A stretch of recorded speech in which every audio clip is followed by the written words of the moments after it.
Shomurodov porladi. Uning Qosimpashshaga qarshi o'yini qanday baholandi? Turkiya Superligasining 31-tur doirasida Başakşehir o'z maydonida Qosimpashshani qabul qilib, haqiqiy hujumkor shou namoyish etdi. Uchrashuv istanbulliklarning to'liq ustunligi ostida o'tib, 4-0 hisobda yirik g'alaba bilan yakunlandi. Bahsning bosh qahramoni shubhasiz O'zbekiston milliy jamoasi sardori Eldor Shomurodov bo'ldi. U 5 va 87-daqiqalarda gol urgan holda dubl qayd etdi va jamoasining eng muhim figuralaridan biriga aylandi. SofaScore baholashiga ko'ra, Shomurodov 8.6 ball bilan maydondagi eng yuqori natijalardan birini qayd etdi. Shu tariqa Eldor Turkiya Superligasidagi 20-golini nishonlab, o'zining yuqori formasini yana bir bor isbotladi. U butun uchrashuv davomida faol harakat qildi va hujumda doimiy xavf manbai bo'lib turdi.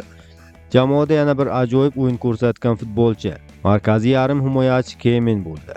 U 8.2 ball bilan jamoaning eng foydali o'yinchilaridan biriga aylandi. Hujumda esa Yildirim va Harit ham samarali harakatlar bilan ajralib turdi.